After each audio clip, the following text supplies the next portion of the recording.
సుబేదారి అనుకుంటా స్పెసిఫిక్గా.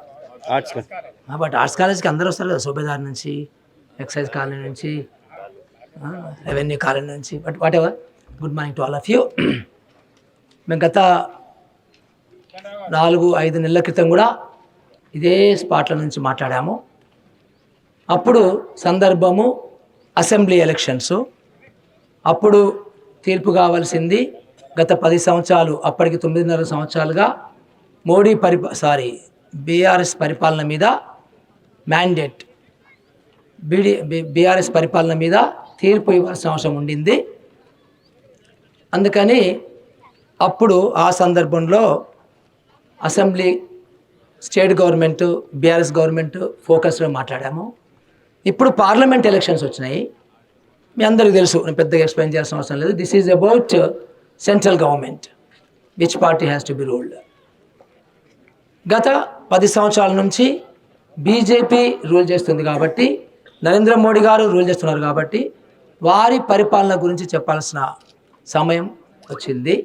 అందుకనే ఈ మీటింగ్లో మేము గత 10 సంవత్సరాలు ఏం జరుగుతుంది, అసలు సొసైటీలో ఏం జరుగుతుంది, ఈ విషయాలు కొన్ని మీతో షేర్ చేసుకోవడానికి వచ్చాము. అయితే ఈ మధ్యకాలంలో మన సొసైటీ ఎంత డివైడ్ అయిందంటే, ఇంటాలరెన్స్ బాగా పెరిగింది. ముఖ్యంగా మన మధ్యతరగతిలో బాగా ఇంటాలరెన్స్ పెరిగింది. ఎంత మేరకు వచ్చిందంటే, ఈ వాక్ స్వాతంత్రం, ఇదేమో పచ్చి కమ్యూనిస్ట్ దేశం కాదు, ఒక పచ్చి నియంత్రిత దేశం కాదు, నార్త్ కొరియా లాంటి దేశం కాదు కదా మంది. నెంబర్ 1 విషయం ఏంటంటే, ఇక్కడ ఉన్న వాళ్ళందరం కూడా చాలా కంఫర్ట్ లివింగ్లో బతికే వాళ్ళం, టు బి ఫ్రాంక్. అంటే ఏ స్లమ్కి వెళ్తానో, ఏ లో మిడిల్ క్లాస్ ఫ్యామిలీస్ ఉన్నటువంటి హ్యాబిటేషన్కి వెళ్తానో, that is a different thing. ఇక్కడ ఉన్న వాళ్ళందరూ కూడా very very comfortable life lead చేస్తున్న వాళ్ళు, చేసిన వాళ్ళు. అయితే ఈ దేశంలో మన కల్చర్ ఆనల్లో ఏమన్నా తెలియదు కానీ, నాకు కన్సెంట్ టు అదర్స్ అనే దానికంటే కూడా నేను నా మెదడులో ఉన్నటువంటి భావజాలము, నేను నమ్మే సిద్ధాంతము అనే దానికి ఎక్కువ ఇంపార్టెన్స్ ఇస్తాం. కన్సెంట్ టు అదర్స్ ఉండదు. టు బి ఫ్రాంక్గా మాట్లాడాలి కూడా, ఎందుకంటే మళ్ళీ దొరకదు నాకు ఛాన్స్ కూడా. అంటే నేను ఎక్స్టెన్సివ్గా తిరిగాను ప్రపంచం. యూరోప్లో అన్ని దేశాలు తిరిగాను, అమెరికా లాంటి దేశాలు తిరిగాము. ఎక్స్టెన్స్గా తిరిగినప్పుడు నాకు ఒకటి ఏం కనిపించిందంటే, those societies are more caring societies. మనం చిన్నప్పటి నుంచి నూరు పోసింది ఏదో ఆ సొసైటీలు అన్ని ఇట్లా ఉంటాయి అట్లా ఉంటాయి అని. But no, they are much more caring society. They don't mind paying the taxes 100% for the purpose of country's development and also for the purpose of international development. వాళ్ళు, నేను స్వీడన్ చాలాసార్లు వెళ్ళాను. They are more bothered about other poor countries, other suffering countries than their own society. ఎందుకు అంటే, మనమందరము ఒక globe, ఒకటే ప్లానెట్లో నివసిస్తున్న వాళ్ళం. మరి మనతో పాటుగా అందరూ సుఖంగా ఉండాలి, అందరూ కంఫర్ట్లో ఉండాలి. ఇంత దారుణంగా ఉండడానికి లేదు. అంటే కొన్ని కోట్ల మంది ఈ దేశంలో, మీకు పేదరికం అంటే అర్థమయ్యి అర్థం కాదో నాకు తెలియదు కానీ, సఫర్ అవుతున్నారు, బాగా భయంకరంగా సఫర్ అవుతున్నారు. మీరు నార్త్ ఇండియా నుంచి వచ్చే వీడియోస్ చాలా చూస్తుండొచ్చు. ఎలా కొడతారు మనుషుల్ని, చిన్న చిన్న కారణాలకి భయంకరంగా కొడుతుంటారు. చిన్న పిల్లల్ని కొడుతుంటారు, ఆడవాళ్ళని కొడుతుంటారు. మణిపూర్లో చూసిన ఇన్సిడెంటు, అరే ఏ రిలీజన్ అయితే ఫాలో అయితే నీకేంట్రా బాబు, అంత దారుణమా ఒక రిలీజన్కి ఇంకో ఎగెనిస్ట్ రిలీజను, అంత దారుణంగా గిరిజనులని. అది చాలా జుగుప్సకరంగా ఉంది. అది ప్రపంచంలో మన సిగ్గుపోయింది, భారత సమాజం సిగ్గుపోయిందని చెప్పుకోవాల్సిన అవసరం ఉంది. అది అలాంటిది ఎక్కడ జరగదు ప్రపంచంలో. చంపుతారు, అది వేరే విషయం, హత్యలు చేస్తారు, అదే వేరే విషయం. బట్ ఇంత దారుణంగా రేపు చేసి నగ్నంగా ఊరేగించి మళ్ళీ వాళ్ళని చంపేసి మళ్ళీ వాళ్ళ మీద చర్యలు లేకుండా, ప్రధానమంత్రి గారు ఏమీ మాట్లాడకుండా కమ్మున ఉండడము అంటే ఇట్లా జరగదు ఎక్కడ కూడా. ఇది చాలా అన్యాయం ఇది. సో ఇప్పుడు విషయం ఏంటంటే, ఈ దేశానికి ఏం కావాలి అంటే, ఈ దేశానికి ఒక్క మతము ఒక్కటే సరిపోతుందా అంటే, మోడీ గారు మాట్లాడినా వాళ్ళు మాట్లాడినా మీరు జాగ్రత్తగా గమనిస్తే మోడీ గారు ప్రధానమంత్రి గారు ఏం మాట్లాడి ఉండాలంటే ప్రపంచ దేశాలని డెమోక్రసీని దృష్టిలో పెట్టుకొని ఒక సాంప్రదాయం ప్రకారము ఏం మాట్లాడాలంటే మోడీ గారు గత 10 సంవత్సరాలలో ఆయన ఏం చేసిండు అనేది మాట్లాడాలి. ఆయన ఏమి వాగ్దానాలు ఇచ్చాడు, ఆయన ఏం చేసిండు అనేది మాట్లాడాలి. కానీ మీరు జాగ్రత్తగా గమనించండి, మోడీ గారి స్పీచ్లో 95% ఏముంటుంది అంటే ప్రతిపక్ష పార్టీలకు సంబంధించిన తిట్లుంటాయి, ప్రతిపక్ష పార్టీలకు సంబంధించినటువంటి ఒక నెరేటివ్స్ ఉంటాయి. అట్లాగే ఒక్క రిలీజన్ని టార్గెట్ చేసే నెరేటివ్స్ ఉంటాయి. అంటే నేను అంటాను, మనకి ఇంత హేటెడ్ అవసరమా ఈ దేశంలో? నేను ఫస్ట్ టైం మాట్లాడుతున్నా ఈ టాపిక్, ఎక్కడ మాట్లాడలేదు. మన దేశంలో 22 కోట్ల మంది ముస్లిమ్స్ ఉన్నారండి. అంటే మిడిల్ క్లాస్ తెలియాలని నేను చెప్పాల్సిన కొన్ని విషయాలు. 22 కోట్ల మంది ముస్లిమ్స్ ఉన్నారు. This is the second biggest largest nation of Muslims, right? వీళ్ళని ఏం చేద్దాం? ఏమున్నాయి ఆప్షన్స్ మనకి? చేసుకుంటే అందరిని కన్వర్ట్ చేసేయండి మన రిలీజన్కి, లేకపోతే ఎలిమినేషన్ చేయాలి. ఈ 2 ఆప్షన్స్ పాసిబుల్ అయ్యేటేనా? పాసిబుల్ అవుతాయా? పాసిబుల్ కావు, impossible, just impossible. And you cannot dream of that, you cannot think of that. మరి ఏం చేయాలి? ఏం చేయాలంటే మీకు ఆప్షన్స్ లేవు, కలిసి బతకాలి. కలిసి బతకడానికి కావాల్సిన ఎన్విరాన్మెంట్ క్రియేట్ చేయాలి గవర్నమెంట్స్. కాన్స్టిట్యూషన్లో సమన్యాయం, సమస్వేచ్ఛ, సమాన అవకాశాలుతో పాటుగా సౌభాతృత్వం అనే పదాలు మన పెద్దలు వాడిండ్రు కాన్స్టిట్యూషన్లో. రాజ్యాంగ పరిషత్ సభ్యులలో ఒక అంబేద్కరే లేడు. చాలామంది ఏమనుకుంటారంటే, ఇంక్లూడింగ్ మిడిల్ క్లాస్, అంబేద్కర్ సొంతగా రాసుకొని సొంతగా ఆబంధించుకుంటా అనుకుంటారు. No, he was drafting committee chairperson, but that every para, every article, every clause was thoroughly discussed by the elders in Rajanga Parishad, which includes majority upper caste. Reality మాట్లాడుతున్నారు వాళ్ళు. మనకి ఒక ఇచ్చిన రాజ్యాంగంలో 4వ పిల్లరు సౌభాతృత్వం. వాళ్ళు ముందే ఊహించుంటారు ఇలాంటి వాళ్ళ మధ్యలో వచ్చి దేశాన్ని కన్ఫ్యూజ్ చేస్తున్నారని. సౌభాతృత్వం అంటే ఏంటండి? దట్ హార్మోనియస్ ఎన్విరాన్మెంట్ క్రియేట్ చేయాలి. గవర్నమెంట్ పాలన అనేది అలాంటి విధానాలతోని అందరూ కలిసి బతికేటట్టుగా విధానాలతోని పరిపాలించాలని కాన్స్టిట్యూషన్ చెప్తుంది. మరి ప్రధానమంత్రి గారు ఈ రకంగా మాట్లాడచ్చా అనేది ఒక పెద్ద ఇష్యూ. ప్రధానమంత్రి గారు కానీ ఎనీ గవర్నమెంట్ ప్రపంచంలో 200 దేశాలలో ఒక 100 దేశాలు మనలాంటి దేశాలనే కన్ఫ్యూజింగ్ దేశాలు ఉన్నాయి. ఇంకొక 100 దేశాల్లో ఎస్టాబ్లిష్ అయినటువంటి డెమోక్రసీ, మెచ్యూరిటీ సొసైటీస్ ఉన్నాయండి. అప్రాక్సిమేట్గా ఒక మెచ్యూర్డ్ గవర్నమెంట్లో, మెచ్యూర్డ్ సొసైటీలో ప్రభుత్వాలు ఏం చేయాలండి? నేనంటాను, నాకు అర్థమయ్యి అంటాను, ఒక 4 అంశాల మీద ప్రభుత్వాలు పనిచేయాలి. ఒక అంశము quality education, higher education, research, innovations, దీని మీద పనిచేస్తాయి. ఈవెన్ డెవలప్డ్ నేషన్స్ కూడా ఇప్పటికీ కూడా వాళ్ళ బడ్జెట్లో 20 నుంచి 30% బడ్జెట్ దీనికి పెడతారు. మోడీ గారు 2.5% పెడతాడు. సో ఇది విద్యకు సంబంధించి పనిచేయాలి గవర్నమెంట్ అనేది. రెండోది, అందరికీ అవసరమయ్యే క్వాలిటీ ఆరోగ్య సేవలు అందించాలి. అది ప్రభుత్వ రంగం కానీ, లేకపోతే బినవలెంట్ ప్రైవేట్ కార్పొరేట్స్ కానీ. కానీ మన దేశంలో హెల్త్కు సంబంధించి బినోవలెంట్ కార్పొరేట్స్ ఏమీ లేవు. దోసుడే దోసుడు. మొన్న యశోద ఆసుపత్రి గారు ఎన్ని వందల కోట్లు ఎలక్షన్ బాండ్స్ కొన్నాడో తెలుసు కదా మీకు. ఆ డబ్బులు ఎక్కడి నుంచి వచ్చినాయండి? మొత్తం కలిపి 360 crores. ఎక్కడి నుంచి వచ్చిన డబ్బులు? మన పేషెంట్స్ దగ్గర నుంచి పిండినాయి కదా. ఆయన 320 కోట్లకి ఎలక్షన్ బాండ్స్ కొంటే ఆయన దగ్గర ఎన్ని వేల కోట్లు ఉండాలి? అంటే సో గవర్నమెంట్ ఏం చేయాలి? ఏదో you have to regulate or you have to provide. So వైద్య సేవలు ఇవ్వాలి.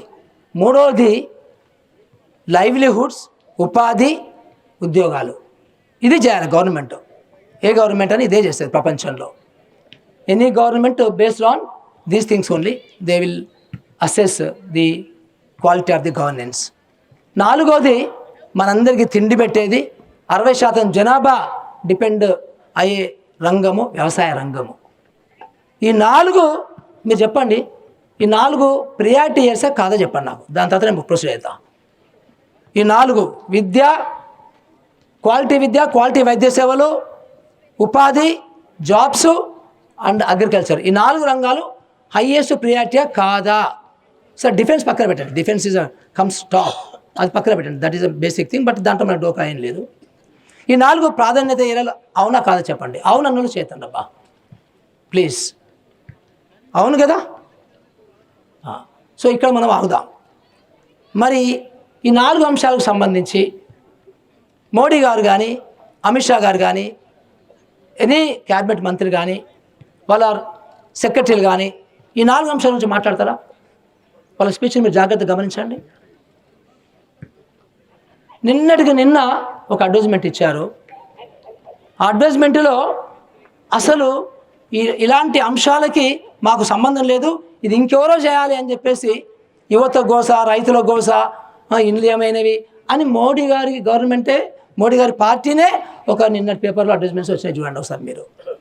విషయం ఏంటంటే ఇక్కడ చాలామంది మీరు కూడా అనుకుంటే ఏంటంటే ఇవన్నీ కూడా స్టేట్ గవర్నమెంట్ చేయాలి కదా అనుకుంటారు. ఇప్పుడు మీరు కడుతున్నారు పన్నులు, అన్నిట్లో జిఎస్టీలు కడుతున్నారు కదా మంచిగా. ఈ జిఎస్టీ పన్నులలో రాష్ట్ర ప్రభుత్వానికి ఎన్ని ఉంటాయి, ఎంత పోతుంది, కేంద్ర ప్రభుత్వానికి ఎంత పోతుంది? 50-50 పోతుంది, మీ అందరికి తెలుసు. అది కార్పొరేట్ పన్నులు, ఇన్కమ్ ట్యాక్స్ పన్నులు 100% అటే పోతాయి. అంటే దీంట్లో ఈ 4 అంశాలకు సంబంధించి కేంద్ర ప్రభుత్వానికి బాధ్యత ఉందా లేదా? ఆబ్వియస్ ఉంటుంది. కానీ మరి ఏమి నెరేటివ్స్ వీళ్ళు చెప్పుకుంటూ ఓట్లు అడుగుతున్నారండి? ఇది ఎంత అన్యాయం ఇది. ఈ దేశము 75 సంవత్సరాల తర్వాత కూడా ఇంకా ఇంత భయంకరమైనటువంటి ప్రిమిటివ్నెస్ ఉండాలా? ఇన్ని మానభంగాలు, ఇన్ని హత్యలు, ఇంత హంగర్ ఇండెక్స్లో మనమే లాస్ట్, ఇంత ఇంకా ఉండాలండి? ఇట్లా అవసరం ఉందా ఇది? గట్టిగా అనుకుంటే నిజంగా కూడా 10 సంవత్సరాలు చాలు. సింగపూర్కి ఎంత టైం పట్టింది? Singapore now it's the second richest nation in the world per capital ఇన్కమ్లో. అక్కడ ఒక ట్యాక్సీ డ్రైవర్కి ఆయన రోజుకు $1000 సంపాదిస్తాడు. అంటే ఏంటిది? ఎక్కడ ఉన్నాం మనము? ఇవన్నీ కొంచెం జాగ్రత్తగా మనం ఆలోచించి నిర్ణయాలు తీసుకోవాల్సిన అవసరం ఉంది. ఇప్పుడు వీరు వ్యవసాయ రంగానికి ఇచ్చిన దాంట్లో అడ్వర్టైజ్మెంట్లో రైతుల గోసాన్ని ఇచ్చారు.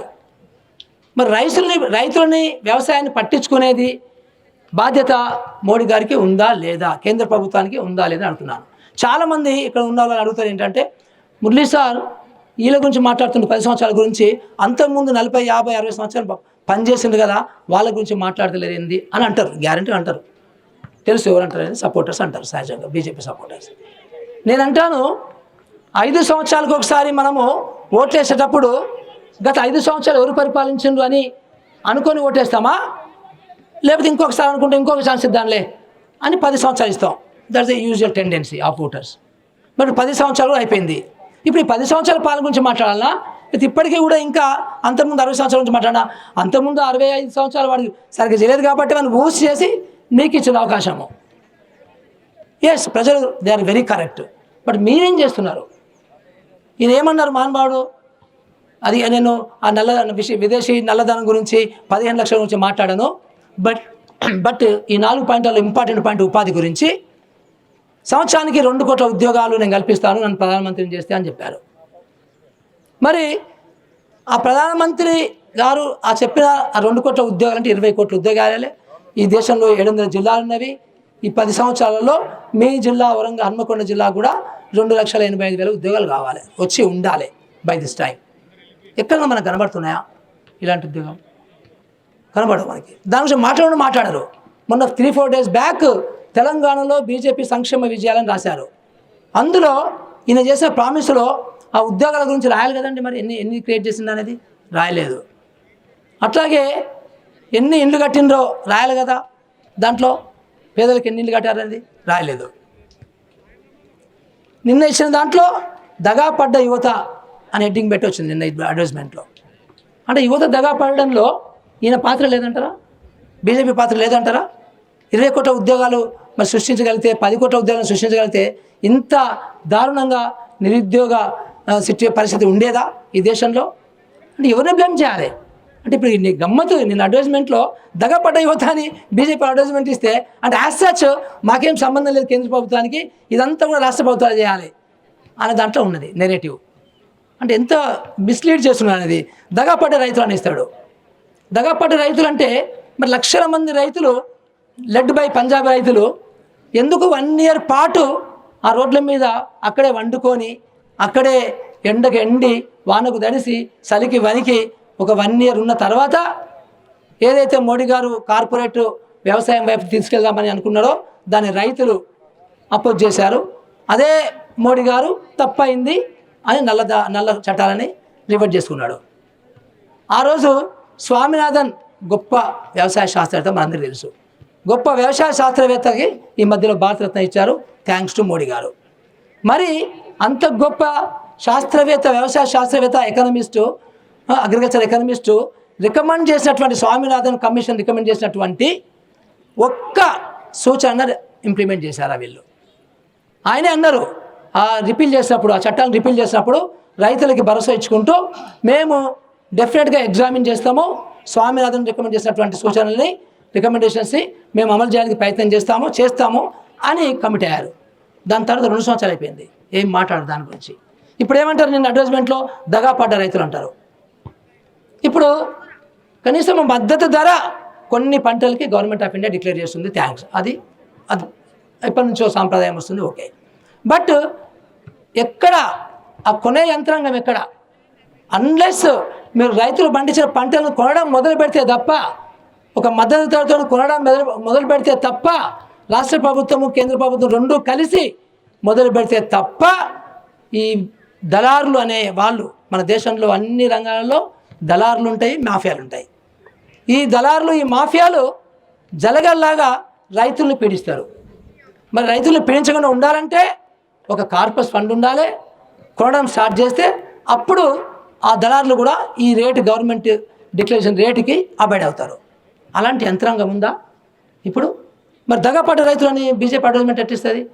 ఆయన కూడా అందులో పార్ట్ కదా, వెరీ మచ్ పార్ట్ కదా, 50% పార్ట్ కదా. అంటే చాలామంది మీరు అందరూ ఏమనుకుంటున్నారు? స్టేట్ గవర్నమెంట్ కదా అనుకుంటున్నారు. ఇవన్నీ అంశాలు కూడా రాజ్యాంగంలో ఉమ్మడి బాధ్యత కింద ఉన్నవి. ఎడ్యుకేషన్ కానీ, హెల్త్ కానీ, వ్యవసాయం కానీ, ఇవన్నీ కూడా మనకి దాంట్లో సగం ఉమ్మడి బాధ్యత. అంటే అర్థం ఏంటి? ఇద్దరు బాధ్యత తీసుకోవాలి. కానీ నాకు ఏం బాధ్యత లేదని దగపడ్డ రైతులని ఎవరినో బ్లేమ్ చేస్తున్నావు అడ్వర్టైజ్మెంట్ ఇచ్చుకుంటూ. 10 సంవత్సరాలు పాలన చేసి మళ్ళీ దొంగ అన్నట్టుంది కదా, ఇది తప్పు కదా ఇది. అట్లాగే ఇండ్ల మోసం అంటాడు. ఇండ్లు మోసం అని అంటే అర్థం ఏంటంటే మేబీ మరి రాష్ట్ర గవర్నమెంట్ ఎట్లేదని కావచ్చు. నేను దీని ఇంతకుముందు చెప్పుంటాను. నేను ఇండ్ల మోసం అంటే ఇదే మోడీ గారు 2015లో ప్రైమ్ మినిస్టర్ ఆవాస్ యోజన ఒక స్కీమ్ తీసుకొచ్చాడు. ఆ స్కీమ్ లాంచింగ్ రోజు నేను కూడా ఒక ఐఏఎస్ ఆఫీసర్గా అక్కడ ఉన్నా, నేను అఫీషియల్గా ఉన్నా. ఆయన ఏమన్నారు ఆ రోజు? 2000 ఇప్పుడు బ్రౌజ్ చేసుకోండి ఉంటుంది అందులో, 2022 కల్లా హౌసింగ్ ఫర్ ఆల్, అంటే దేశంలో ఉన్నటువంటి పేదలు, కింద తరగతి, మధ్యతరగతి వాళ్ళకి, ఇండ్లు లేని వాళ్ళందరికీ కూడా 2022 కల్లా మేము ఇండ్లు ఇస్తామని చెప్పిండు. ఎక్కడన్నా తెలంగాణ రాష్ట్రం మొత్తంలో ఎక్కడన్నా కనబడ్డాయండి మోడీ గారు కట్టిన ఇండ్లు? కనబడవు. ఎందుకు కనబడవు? ఇప్పుడు ఇక్కడ ఉన్న వాళ్ళు ఏమంటారంటే లోపల అనుకుంటారు ఇది స్టేట్ గవర్నమెంట్ చేయాలి కదా, మోడీ గారు 40% ఇస్తున్నారు, 60% ఇస్తున్నారు కదా అంటారు. దీంట్లో ఉన్న లొసుకులు ఏంది?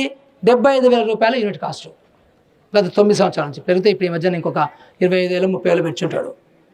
75,000 యూనిట్ కాస్ట్ వస్తుందా అండి? ఇండ్లు వస్తుందా అండి? అందులో 60% ఇస్తాడే గవర్నమెంట్, స్టేట్ గవర్నమెంట్కి. ఆల్రెడీ మన మహానుభావుడు ఆల్రెడీ చేయించాడు డబుల్ బెడ్రూమ్ కడతా అని చెప్పేసి. ఆ స్టోరీ మీకు తెలుసు. అంటే ఇండ్ల మోసము, మరి ఇండ్ల మోసం ఎవరు చేస్తుంది ఇప్పుడు ఇది అని నేను చెప్పేది. వాళ్ళు నిన్న ఇచ్చిన అడ్వర్టైజ్మెంట్, నిన్న ఈనాడులో పెద్ద 1 పేజ్ అడ్వర్టైజ్మెంట్. అట్లాగే దగాపడ్డ మహిళలు అంటాడు. దగాపడ్డ మహిళలు అంటే మణిపూర్ మహిళలు ఎంత దగాపడ్డారో తెలుసు మనకి. దాని యొక్క రూట్ కాజ్ కూడా బీజేపీ అని మనందరికీ తెలుసు. తర్వాత మోడీ గారు దాని గురించి ఒక మాట కూడా, పెదవి కూడా విప్పలేదని మనకు తెలుసు. దాంట్లో ఉన్న వాళ్ళు అరెస్ట్ అయ్యి దానికి శిక్ష పడుతుందా, లాజికల్గా శిక్ష పడుతుందా అంటే డౌట్ఫుల్. కొంతమందిని అరెస్ట్ చేశారు. But we know at the end of the story what happens ఏముంది? ఆమె పేరు గుజరాత్లో ముస్లిం అమ్మాయి బిల్కిస్ బాను బిల్కిస్ బాను గుజరాత్లో ఈయన ముఖ్యమంత్రి గారు ఉన్నప్పుడు కడుపు చీల్చి అందులో ఉన్నటువంటి పిండాన్ని చంపేసి రేప్ చేసి ఆ కుటుంబంలో 10 మందిని చంపేసి అలాంటి హంతకులని బీజేపీ గవర్నమెంట్ పవర్స్ని వాడి వాళ్ళని విడుదల చేయించి బయటికి తీసుకొచ్చి వాళ్ళకి హారతులు బట్టి వాళ్ళకి సన్మానాలు చేసి ఎవరు చేస్తారు అన్నీ? అంటే ఏ మతం మనిషి అయినా కానీ ఆడ మనిషి కదండి, మహిళ కదండి, ఎంతగానం చేయాలా? అంటే ఏ రకంగా దగాపడ్డ మహిళలు అంటే మహిళలను దగా చేసిన దాంట్లో మీరు కూడా ఉన్నారు కదా. నిన్నగాక మొన్న రేవన్న కొడుకు ప్రజ్వల్ రేవన్న వాళ్ళ మిత్రపక్షం అప్పటికే సమాచారం ఉంది, 400 మందిని రేప్ చేశాడు, 2956 వీడియోలు తీశాడు, అంత సమాచారం ఉన్నా కానీ జాంతనై రాజకీయాలే ఇంపార్టెంట్. ఇదే మోడీ గారు ఆ అబ్బాయి ప్రజ్వల్ అబ్బాయి ఎంపీ గారు నిలబడుతుంటే అక్కడ ప్రచారం చేయడానికి పోయిండు. జాగ్రత్తగా గమనించండి మీరు. అంటే అది కాక ఆ ప్రజ్వలని హ్యాపీగా కంఫర్టబుల్గా చక్కగా జర్మనీకి పంపించేసిండు. ఇప్పుడు దుబాయ్లో ఉన్నాడో మరి ఇప్పుడు ఆస్ట్రేలియాలో ఉన్నాడో ఎక్కడ ఉన్నాడో కానీ బట్ ఒక్కటి గమనించండి మీరు, మనందరికీ కూడా తెలుసు ఇంటర్పోల్ అనేది ఒకటి ఉంటుంది, జస్ట్ ట్యాగ్ చేయొచ్చు, పట్టుకొని తీసుకొని రావడానికి అవకాశం ఉంటుంది, కానీ చేయరు. అంటే ఇలాంటి వాళ్ళు మహిళల గురించి ఎట్లా మాట్లాడతారండి? అంటే మీరు మిడిల్ క్లాస్ ఫ్యామిలీ కాబట్టి నేను మాట్లాడుతున్నాను ఏంటంటే దయచేసి మనం ఒక్కరమే హ్యాపీగా ఉంటే సరిపోదు, దేశంలో అందరూ హ్యాపీగా ఉండాలి. ఒక్కసారి మీరు యూరోప్కి వెళ్ళి చూడండి, ఎనీ కంట్రీ ఇంత వైషమ్యాలు, ఇంత హెచ్చుతగ్గులు, ఇంత ఇన్ఈక్వాలిటీస్ ఉండవు. హ్యూమన్ హిస్టరీలో ఆక్స్ఫామ్ రిపోర్ట్ ఒక దగ్గర రాస్తాడు, హ్యూమన్ హిస్టరీలో ఇంత ఇన్ఈక్వాలిటీసు ఏ సమాజంలో ఎప్పుడు లేవు. దానికి చిన్న సూచిక ఏంటంటే నిన్నగాక మొన్న బయటకు వచ్చినటువంటి విషయము, 1% ఆఫ్ ది పాపులేషన్ దగ్గర 45% సంపద, ఈ దేశ సంపద ఉంటుంది. ఇది కరెక్టేనా? ఏ రకంగా ఆదాని గారి యొక్క బ్యాలెన్స్ షీటు 2014లో 6,600 కోట్ల రూపాయలు ఉంటే ఈరోజు ఎక్కడున్నాడండి ఆయన? ఒక స్టేజ్లో 14 లక్షల కోట్లకు రీచ్ అయ్యాడు. అంటే ఎట్లా వస్తుంది ఇది? అంటే జస్ట్ లైక్ అట్లా వచ్చేస్తుందా? అంటే ప్రపంచంలో వితౌట్ ఇన్నోవేషన్స్, నోబెల్ తెలుసు కదా మీకు, నోబెల్ ఇన్నోవేషన్ తెలుసు కదా, gun powder, he became rich because of that innovation. Microsoft they have become rich because of that innovation. Innovation లేకుండా రిచెస్ట్ కావడం అనేది ఎప్పుడు జరగదు, అది మన ఇండియాలో జరుగుతుంది. ఎందుకు జరిగిందో మీకు తెలుసు. ఎంత దారుణం అంటే మేము ఎమాంగ్ అవర్ ఫ్యాక్టరీలో మేము కథలు చెప్పుకుంటాం. ఏ రకంగా ఆదాని వాళ్ళ సీనియర్ స్టాఫ్ వచ్చి గవర్నమెంట్ వాళ్ళతో నెగోషియేట్ చేస్తారు, కార్పొరేట్ కంపెనీతో నెగోషియేట్ చేస్తారు, మీరు ఇది చేయండి, మీరు ఇది చేయండి అని వాళ్ళు చెప్తారు. అంటే this is my personal experience. అంటే అంత ఓపెన్గా కార్పొరేట్లు దోచడం ఏంటంటే మీ అందరూ తెలుసు, పార్లమెంట్లో ఉన్నటువంటి ఫిగర్సు, ఈ సంపన్న వర్గాలకి, ఈ కార్పొరేట్లకి 16 లక్షల కోట్ల రూపాయలు మాఫీ చేశారండి. వాళ్ళు తీసుకున్నారు లోన్లని. మీరు గుండె మీద చేయబెట్టుకొని చెప్పొచ్చు, మీరు ఈ 16 లక్షల కోట్లు మాఫీ చేసిన దాంట్లో నిజంగా ఏమంటుందండి, డిపి అంటారా, వాడు దివాలా తీసిందని, ఐపీ చేసినటువంటి వాళ్ళైన వీళ్ళంతా కూడా నిజంగా ఇంట్లో కూడా పాపర్స్ అయిపోయారా? ఆ కుటుంబాలకి బంగ్లాలు లేవు, ఆ కుటుంబాలకి విదేశీ అకౌంట్లో డబ్బులు లేవు, ఆ కుటుంబాలకి ఇండిపెండెంట్ ఫ్లైట్స్ లేవు, ఆ కుటుంబాలకి ఏమీ లేవు. ప్రజానికి తెలుసులంతా మిత్రులంతా వెల్ ఎడ్యుకేటెడ్ పీపుల్. మీరు ఎవరికి ఓటేయాలి వాళ్ళు ఆత్మసాక్షిగా ఓటేస్తారు. I am not going to tell you about vote వేయొద్దని చెప్తున్నా, నేను ఓటు వేయొద్దని చెప్తున్నా. ఎందుకు చెప్పే హక్కు ఉంది, ఎందుకు చెప్పే హక్కు ఉందంటే గత 10 సంవత్సరాల్లో పరిపాలన చేశారు. గత 10 సంవత్సరాల్లో పరిపాలన చేసినటువంటి మోడీ గారి యొక్క పాలన మీద, గత 10 సంవత్సరాలలో మోడీ గారి పాలన మీద రెఫరెండం ఎలక్షన్స్. అందుకనే లాస్ట్ టైం బీఆర్ఎస్కి వేద్దని చెప్పాము, ఇప్పుడు బీజేపీకి వేద్దని చెప్తాము, బరాబర్ చెప్తాము. Last time elections assembly elections, అప్పుడు బీఆర్ఎస్ యొక్క రూలింగ్ చేసి బీఆర్ఎస్కి ఓటు వేద్దని చెప్పాము. ఇప్పుడు మేము బాబు ఆర్గ్యుమెంట్ చేయొద్దు. ఇది democracy. My dear middle class people, this is democracy. We have right. మీరు మైక్ పెట్టుకొని చెప్పండి అక్కడ వెళ్ళి, ఇది ఇమ్మీడియట్గా చెప్పండి. ఇమ్మీడియట్గా మీరు చెప్పండి. You cannot say that what I should say. You cannot say. నేను చెప్పిన ఫిగర్స్ తప్పులుంటే అక్కడ కూర్చొని మీరు ఇంకో మైక్ పెట్టుకొని చెప్పండి. గొడవలు కాదు ఇక్కడ కావాల్సింది. మీరు ఒక మీటింగ్ పెట్టుకోండి బాబు. ఎందుకంత కోపాలు వస్తున్నవి? నేను చెప్పింది ఇండ్ల గురించి చెప్పింది, మణిపూర్ గురించి చెప్పింది, ఉద్యోగాల గురించి చెప్పింది, అట్లాగే వెల్త్ సంపద ఎక్కడైంది అన్ని తప్ప, 16 లక్షల కోట్లు మాఫీ అని తప్ప. అది ఆ ఇన్ఫర్మేషన్ తప్పు చెప్పాను నేను. ఏది తప్పు చెప్పాను చెప్పండి మీరు. ఏది తప్పు చెప్పాను? ఏ ఫిగర్స్ తప్పు చెప్పాను? నేను రాజకీయ నాయకుడు కాదు. నాకు ఓటేమని అడగటం లేదు, అట్లా పలాని వాళ్ళకు ఓటేమని చెప్పడం లేదు. లాస్ట్ 10 సంవత్సరాలలో చేసిన పరిపాలన గురించి ఫిగర్స్ తో సహా నేను చెప్తున్నాను. ఫిగర్స్ తప్పంటే ఛాలెంజ్ చేయండి, అంతేగాని మీరు అడ్డగోలుగా మీకు ఇస్తే అదే ఇంటాలరెన్స్. అందుకే స్టార్టింగ్ లోనే చెప్పాను, ఇంటాలరెన్స్ ఎందుకు ఉండాలి? ప్రజాస్వామ్యం బాబు, ఇది ప్రజాస్వామ్యం. ఇది అని నేనేమి బూతులు మాట్లాడటం లేదు. నేను ఫిగర్స్ చెప్తున్నాను. ఫిగర్స్ చెప్పి మరీ చెప్తున్నాను. 10 సంవత్సరాల పాలన ఇది. 1 రోజు కాదు, 2 రోజులు కాదు, 10 రోజుల పాలనలో జరిగినటువంటి లోప విషయాలు చెప్తున్నాను. ఇంకొక లాస్ట్ 2 విషయాలు చెప్పి ముగిస్తాను. ఒకటి, ఈ దేశంలో ఈ అసమానతలు ఏవైతే ఉన్నాయో,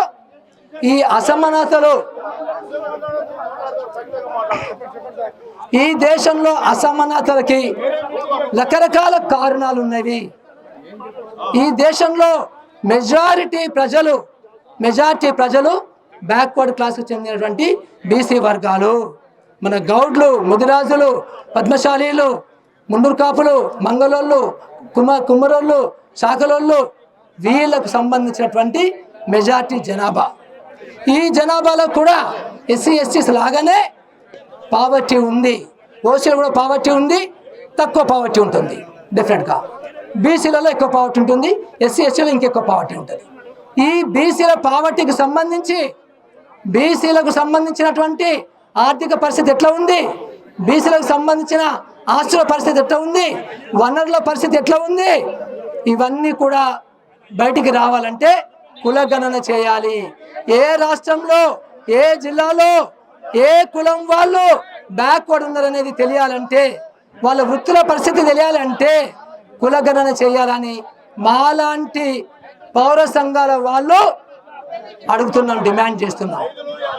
ఈ దేశంలో అన్ని రాజకీయ పార్టీలు కులగణన చేయాలి ఎస్ అని ఒప్పుకున్నాయి, except BJP party. BJP party వాళ్ళు కులగణన చేయొద్దు అంటున్నారు. ఎందుకంటే వాళ్ళు అగ్రవర్ణాలకు సంబంధించిన విషయాలలో చాలా బయాస్డ్గా ఉంటారు. సహజంగా కూడా ఈ అగ్రవర్ణాలకు సంబంధించి బాగా ధనవంతులు, మీరెవరు ధనవంతులు కాదు, బాగా ధనవంతులకు సంబంధించిన ఆస్తులు, వివరాలు, సంపద బయటపడతాయి అని చెప్పి బీజేపీ గవర్నమెంట్, బీజేపీ పార్టీ కులగణన పోవటం లేదు. ఈ మధ్యకాలంలో బీసీ ముఖ్యమంత్రి బీహార్ ముఖ్యమంత్రి కులగణన చేస్తే ఈ బీజేపీ వాళ్ళు స్టాప్ చేసిండ్రు.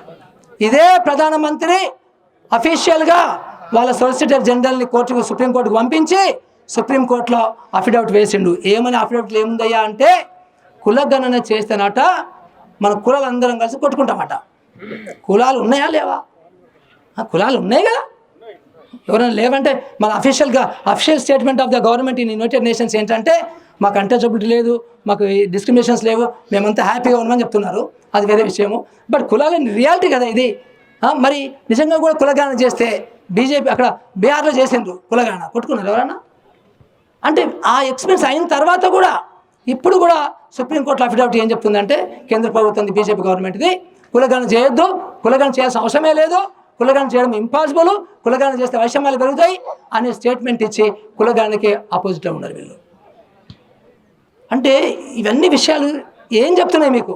ఇవన్నీ విషయాలు ఏం చెప్తున్నవి అంటే, ఇప్పుడు మీ వాట్సాప్ యూనివర్సిటీస్లో మీ అందరికీ వాట్సాప్లో వస్తే నాకు తెలుసు, ఆ యూనివర్సిటీలో ఏం చెప్తున్నారు వీళ్ళు? ఏం చెప్తున్నారంటే పనికి మారిన విషయాలు. ఉదాహరణకి పాకిస్తాన్ గురించి బెదిరిస్తారు మళ్ళీ. ఎంత విచిత్రం అంటే ఇది. ఆ పాకిస్తాన్ ఒక పిచ్చి దేశం, ఆ పాకిస్తాన్ ఒక వాడే సస్తున్నాడు, వాళ్ళ జనాలకి ఫీడ్ చేయలేక వాళ్ళకున్న అశాంతికి వాళ్ళకున్న గొడవలకి వాడు ఒక్క తన్నుదంతే, మన ఇండియా ఒక తన్నుదంతే ఎక్కడో పడతాడు పోయి, వాడట మనల్ని అట కబలిస్తారట, వాడట మనల్ని శాసిస్తారట. నమ్మదగిందని ఇది నమ్మదగింది. ఇప్పటికే 2 సార్లు ఓడించినామని. అసలు మన మిలిటరీ పవర్కి వాడి మిలిటరీ పవర్కి మ్యాచ్ అవుద్దాండి ఎక్కడన్నా? అసలు అదొక ఇష్యూనేనా? కానీ మన యూత్ అందరినీ పిచ్చెక్కిస్తున్నారు. వాట్సాప్ యూనివర్సిటీలో ఇవన్నీ మాట్లాడకుండా, ఉద్యోగాలు ఉపాధి గురించి మాట్లాడకుండా, ఉన్నతమైనటువంటి విద్య గురించి మాట్లాడకుండా, నాణ్యమైన విద్య గురించి మాట్లాడకుండా, పేదరిక నిర్మూలన గురించి మాట్లాడకుండా, సో బీసీలకు సంబంధించిన అండర్ డెవలప్మెంట్ మాట్లాడకుండా, ఇవన్నీ మాట్లాడకుండా ఇలాంటి వాట్సాప్ యూనివర్సిటీలో పెడుతున్నారండి. ఇది ఎంతవరకు కరెక్ట్ అండి? ఇది గవర్నమెంట్లో ఏం చేయాలండి? గవర్నమెంట్లో ఏం చేయాలి? ఎస్, మన మిలిటరీ స్ట్రాంగ్ ఉంది, మిలిటరీ స్ట్రెంత్ ఏం ప్రాబ్లం లేదు. కానీ భయపెట్టేది పిల్లల్ని, యూత్ని. అంటే మతం అనేది మతం అనేది మన గుండెల్లో ఉంటుంది, దేవుడు మన గుండెల్లో ఉంటాడు. కానీ దీన్ని రాజకీయ చేయడం ఏంటంటే అసలు అర్థం కాదు. మన రాజ్యాంగం క్లియర్గా ఉంది, మీ అందరికీ తెలుసు కదా. ఈసీ రూల్స్, మన ఎలక్షన్స్ చట్టం కూడా చెప్తుంది, ఆర్మీని ఉపయోగించి ఓట్లు అడగొద్దు, మతంని ఉపయోగించి ఓట్లు అడగొద్దు అని చాలా క్లియర్గా చెప్తుంటే అది ప్రధానమంత్రి గారికి ఎక్సెప్షన్, బీజేపీ పార్టీకి ఎక్సెప్షన్. అదే ఇంకెవరో అపోజిషన్ పార్టీ ఇలాంటివి అంటే మన బొక్కలు వేసేస్తారు. అంటే ఈరోజు ఏం ప్రజాస్వామ్యం అండి ఇది? సిబిఐని వాడుకుంటాడు లెఫ్ట్ అండ్ రైట్ ఈరోజు, అట్లాగే ఇన్కమ్ ట్యాక్స్ డిపార్ట్మెంట్ వాడుకుంటాడు, ఈడీని ఎన్ఫోర్స్మెంట్ డైరెక్టర్ని వాడుకుంటాడు, వాషింగ్ పౌడర్ నిర్మా ఆ స్టోరీ మీకు తెలుసు. ఎంత దారుణంగా నిన్న నేను అరెస్ట్ చేస్తారు, ఈరోజు బీజేపీ కండు వేసుకుంటాడు, రేపు అందరినీ మాఫ్. అంటే మనం చూస్తున్నవి అంతా ఇంత దారుణాలు మనం రోజు చూస్తున్నాం, ప్రతిరోజు చూస్తున్నాం కదా. ఏం జరుగుతుంది ఈ దేశంలో? సో అందుకనే మేము చాలామంది అంటారు కాంగ్రెస్ ఫండింగ్ చేసిండ్రు సార్ అంటారు. అంటే మా మొఖాలు కాంగ్రెస్ ఫండింగ్ చేస్తే తీసుకునే మొఖాలు, లేదా కాంగ్రెస్ ప్యాకేజ్ ఇస్తే తీసుకునే మొఖాలు కనబడుతున్నాయా అండి? నేను ఎన్ని పోస్టులను నేను కాలుతో కొట్టుపడేశాను. వరల్డ్ బ్యాంక్ తెలంగాణ వచ్చిందంటే వరల్డ్ బ్యాంక్లో నాకు 7 లక్షల రూపాయల శాలరీ, 5 స్టార్ హోటల్లో స్టే ఉండేది నాకు. ఇక్కడ మా ప్రొఫెసర్ గారు, రిటైర్డ్ జర్నలిజం ప్రొఫెసర్ గారు, ఆమెకి ఏం ప్రాబ్లం అండి? ఆమెకి ఎందుకండి ఎన్ని విషయాలు? ఆమెకి ప్యాకేజ్ వస్తుందా? ఈ ఏజ్లో ఇంత ఎండలో జస్టిస్ చంద్రకుమార్ గారు 72 సంవత్సరాలు ఇంత ఎండలో తిరుగుతున్నాడు, ఆయన కూడా ఈరోజు రాలేదు మన దగ్గరికి. బట్ అంటే ఇవన్నీ ప్యాకేజ్ ఇచ్చిన మొక్కలు కనబడతాయి మీకు. మా ప్రొఫెసర్ లక్ష్మీనారాయణ ఇందాక మార్నింగే 12కి పోయాడు. ప్రొఫెసర్ లక్ష్మీనారాయణ 30 సంవత్సరాల నుంచి విద్యా పరిరక్షణ సమితి అని హరగోపాల్ గారు ఆయనే మొత్తం రాష్ట్రమంతా తిరుగుతున్నాడు. ఆయన ప్యాకేజ్ తీసుకున్న ముఖ్యమేనా? ప్రొఫెసర్ వినాయకర్ రెడ్డి అదేనా? అంటే ఇక్కడ ఉన్న అందరూ కూడా వీరు గోవర్ధన్ గారు 35 సంవత్సరాల నుంచి వామపక్షాలు పనిచేస్తున్నాడు పేద ప్రజల గురించి ఆదిలాబాద్ జిల్లాలో. అంటే ఇవన్నీ ప్యాకేజ్ తీసుకున్న ముఖాలు కనబడుతున్నాయా? మేము తలా 10,000 20,000 ఫ్రెండ్స్తో అక్కడిక్కడ తీసి జమ చేసుకొని దీన్ని బస్ వేసుకొని మొత్తం ఎండలు తిరుగుతున్నాం. ఎందుకు తిరుగుతున్నామండి? అంటే పే బ్యాక్ టు సొసైటీ అనేది ఉండదు కాన్సెప్ట్. అంటే ఇక మనమే మంచి బతికి ఇక చచ్చిపోవడమేనా? మనకి దేశంలో జరిగే అన్యాయాలు చెప్పొద్దు, ఇక మనకి కొంత ఇంత నాలెడ్జ్ ఉంది, ఆ నాలెడ్జ్ని డిస్ట్రిబ్యూట్ చేయొద్దా? చెప్పకూడదా? అంటే అందరూ సమానంగా బతకాలి అని కోరుకోకూడదా? రాజ్యాంగం ఏం చెప్తుంది? ఎందుకు రాజ్యాంగం వీళ్ళకి ఇష్టం లేదు? సింపుల్ లాజిక్ అండి. దేశం నిట్టనిలో చీలిపోతుంది. ఏంటంటే ఒక వర్గమేమో అందరూ సమానంగా ఉండొద్దు, ఆయుధాలు సమానంగా ఉన్నాయా, సమానంగా ఉండొద్దు అనే ఒక భావజాలము, ఇంకోటేమో అందరం సమానంగా ఉండాలనే భావజాలం. ఈ 2 భావజాలాల మధ్యలో ఉన్నవి. ఇక్కడ ఉన్న వాళ్ళందరిలో కూడా ఇదే ఉంది అంతే. మేము ట్యాక్సులు కడుతున్నాము, ఈ ట్యాక్స్ అన్ని పేదలకు పోతున్నవి, వాళ్ళకి పోతున్నవి, వీళ్ళకి పోతున్నాయి. అంటే ఏంది ఇది? లేకపోతే కర్మ సిద్ధాంతం పెడతారు, అని నీ కర్మ కాబట్టి నువ్వు పేదరికంగా ఉన్నావు అంటారు. అంటే ఇవన్నీ ఏందబ్బా ఏంటి ఇల్లాజికల్ థింగ్స్, సూపర్స్టిషన్స్. అంటే ఉండొద్దా? అందరు సమానంగా ఉండొద్దా? ఇది బీజేపీ భావజాలం. అందుకనే రాజ్యాంగము అందరు సమాన స్ఫూర్తితోని ఉన్న రాజ్యాంగాన్ని వీళ్ళకి ఇష్టం లేదు రాజ్యాంగం అంటే. అందుకని ఈ మధ్యకాలంలో కొత్తగా మేము రాజ్యాంగాన్ని ముట్టుకోము, రిజర్వేషన్స్ ముట్టుకోమని మోడీ గారు గత 10 రోజుల నుంచి మాట్లాడుతున్నాడు. అంతకుముందు వాళ్ళ లీడర్లు, వాళ్ళ క్యాబినెట్ మంత్రులు, వాళ్ళ పార్టీ కార్యకర్తలు, వాళ్ళ రాష్ట్ర మంత్రులు ఏం మాట్లాడిందండి? వీళ్ళు ఈ రాజ్యాంగాన్ని రద్దు చేస్తాం, మాకు 400 సీట్లు ఇవ్వండి, ఈ రాజ్యాంగాన్ని రద్దు చేస్తాం. మొన్న అనంతనాగ్ ఎంపీ మాట్లాడిండు, అవును బరాబర్ రాజ్యాంగం రద్దు చేస్తామని. నిన్న మన అరవింద్ నిజామాబాద్ ఎంపీ మాట్లాడి, అవును బరాబర్ రాజ్యాంగాన్ని తీసేస్తామంటాడు. రాజ్యాంగ సవరణలు వేరు, గుర్తుపెట్టుకోండి. రాజ్యాంగ సవరణలు వేరు, రాజ్యాంగం రద్దు చేయడం వేరు. మీరు జాగ్రత్త గమనించాలి. అంటే ఇంత మంచి ప్రపంచంలోనే అక్నాలెడ్జ్ రాజ్యాంగం, ఇది బ్రహ్మాండమైన రాజ్యాంగం. అంటే ప్రపంచంలో ఇవే రెండే భావజాలు ఉన్నాయి అబ్బా. అందరూ సుఖంగా ఉండాలి, అందరూ హ్యాపీగా ఉండాలి, అందరూ సమానంగా ఉండాలి, సమాన అవకాశం ఉండాలని. ఇంకోటి ఉండదు దానికి. సో ఈ విషయాలు మాత్రము మేము మీకు చెప్పాల్సుకున్నాము. సో దయచేసి మా రిక్వెస్ట్ ఏంటంటే ఈసారి అసలు ఎవరికి కూడా 2 సార్లు కంటే ఎక్కువ ఉండదండి. అమెరికా రూల్ లాగా ఉండాలి. ఈ 2 కంటే ఎక్కువ ఉండదు. 2 కంటే ఎక్కువ ఉంటే వాడు నేను డిక్టేటర్ అయిపోతాడు పక్క. అది సో అందుకే వాళ్ళు తెలివిగా వాళ్ళు పెట్టుకున్నారు. 2 దఫాల తర్వాత ఇంకో రావడానికి లేదని. ఎంత వయసు ఉన్నా వాడు పోవాల్సిందే వాడు. సో ఇక్కడ కూడా 2 దఫాలు ఇచ్చిండ్రు అవకాశాలు. ఇప్పుడు 3వసారి బీజేపీకి ఓటేయకండి, మిగతా ఎవరికన్నా ఓటేసుకోండి. మీరు నోటాకి వేసుకుంటారా, ఇంకోటికి వేసుకుంటారా, మీ ఇష్టం. బట్ ప్రమాదకరమైంది బజార్లో మార్కెట్లో ఏంటంటే మనకి జేబు దొంగలు ఉన్నారు, గజ దొంగలు ఉన్నారు, బందిపోట్లు ఉన్నారు. మీరు డిసైడ్ చేసుకోవాల్సింది మూడిట్లనే. ఎవరు గజ దొంగ, ఎవడు జేబు దొంగ, ఎవడు బందిపోటు అనేది మీరే డిసైడ్ చేసుకోండి. సో అంతేగాని మీకు ఆప్షన్స్ ఏం లేవు. సో బట్ ఈ మోడీ గారి పరిపాలన మాత్రం అసలు బాగలేదు. వాళ్ళు చాలా రాంగ్ నెరేటివ్స్తోని యువతను తప్పుదో పట్టిస్తున్నారు, మిమ్మల్ని అందరూ తప్పుదో పెట్టిస్తున్నారు, భయపెట్టిస్తున్నారు. ఇది అవసరం లేదు. మన మిలిటరీ ఈజ్ వెరీ స్ట్రాంగ్, మన అడ్మినిస్ట్రేషన్ ఈజ్ వెరీ స్ట్రాంగ్. ఏం భయపడాల్సిన అవసరం లేదు. వీళ్ళు వ్యవస్థల్ని కాపాడితే చాలు. ఆ వ్యవస్థల్ని కూడా బ్రెయిన్ స్టామ్ చేసి బ్రెయిన్ వాష్ చేసి మార్చితే తప్ప ఈ దేశానికి ఏమీ జరగదు. సో దయచేసి ఈ గ్రౌండ్లో ఉన్న మిత్రులందరూ చెప్తున్నాను, మీరు ఇది ఒక్క మీటింగ్ గురించే, ఒక్క ఎలక్షన్ గురించే కాదు, జనరల్గా బ్రాడ్గా ఆలోచన చేయండి ఇప్పుడు కూడా. సో ఒక సినిమా ఉంది కదా, అందరం నలుగురు బాగుండాలి, అందులో నేను ఉండాలని. That is the principle, that should be the principle for anything. So ఈసారి దయచేసి మీరు కమలం గుర్తుకు ఓటేద్దని మీరు కూడా ప్రచారం చేయండి, ఇది కన్విన్స్ అయిన వాళ్ళు. So for some time I think they should not be in power, so that nobody will become dictator. Thank you very much అండి.